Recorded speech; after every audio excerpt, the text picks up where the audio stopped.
Thank you, Mr. Chair. And I also want to thank the chair for having a hearing on something that reflects positively on our veterans, and that is the tremendous attributes that they have that they bring into the workplace. So often we're focused on mental health or suicide or PTSD, and we get this thought that all veterans are like that. So as a veteran, I'm just going to say I really appreciate that we're talking about the positive attributes of veterans. One of the things that our state of Iowa did, I was director of public health, so I was instrumental in this with our governor at that time, Governor Branstad, to do a home-based Iowa initiative. And our home-based Iowa, you're nodding your heads, you know very well of the program, was precisely to get veterans employed. And along that same time, what we also did was to have no state income tax on military pensions. And that's helped attract more veterans to our state, and we're delighted to have them.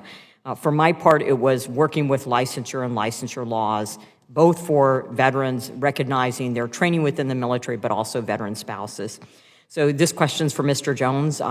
What ways can the Department of Defense and the Department of Veterans Affairs better prepare our service members to be successful in your company or the other panelists, or a company or a similar one as they transition from military to civilian life? Thank you, Mr. Conway, and thank you for your service. There's many ways that I think you all can help us. We touched on it a little bit. Really focusing on educating them left of transition, right? Allowing them to understand where their skills are best utilized. And I think we talked about hard skills and soft skills. I think about the ABSVAB, right? So when I joined the military, I took the ABSVAB, and I had no idea that I would be good at as a commo guy for 20 years in the Army. Right? 20 years later, if I would have reverse engineered that and took the ABSVAB on the way out, that might paint the picture of what I could be now, all the skills that I learned. Again, Michael talked about we're the best trained workforce in the world. We have the best training organization, the best leadership training, right? And so reassessing those is I think, the biggest piece of doing it, and doing left of transition is really important. Thank you. Mr. McCoy, in your testimony, you mentioned that Verizon has a special dispensation for employees who serve in the National Guard and Reserve. Could you elaborate on that? Yes, thank you for the question. Thank you as well for your service. And Home Base Iowa, good job. We have the opportunity to make sure that we're asking service members, whether they're currently serving or they're veterans, to self-identify. In that, we then work with them to make sure that they understand, hey, when I go out on military leave, it's not a bad thing. And so the military gap pay provides the opportunity to cover up to the Verizon base salary compared to the base salary, so we're talking base to base, in the military. This doesn't account for any kind of special pays or flight or any of those other things. That makes sure that they are full when they're gone, that if their military pay is much lower, they would be made whole. My last deployment, I had an individual who was a CTO at his company. He was an E5. He couldn't deploy. He would have lost his house. And so, making sure that we find ways to keep our guardsmen and reservists in uniform helps our nation.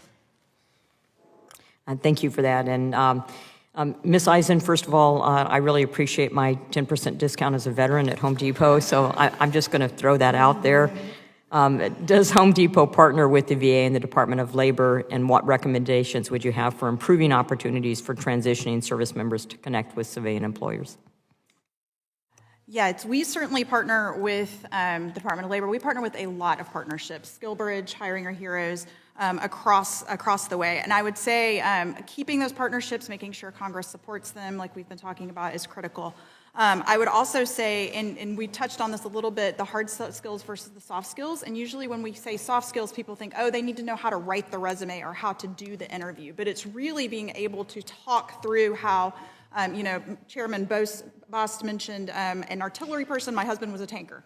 So talking about how when you're a tanker, what does that mean when you come to the civilian workforce? And he is now a middle school teacher. So translating tanker to middle school teacher isn't something that generally a class is going to teach you how to do, or that you're going to get from a military skills translator. So making sure that we're giving enough in those classes to talk through some of those things so that they can fully, articulate their transition would be very helpful. Even though it's been a while since I've been in military school, I can readily see how a tank commander would be able to navigate middle school. But with that, thank you to our panelists. Thank you, Mr. Chair. I yield back my time.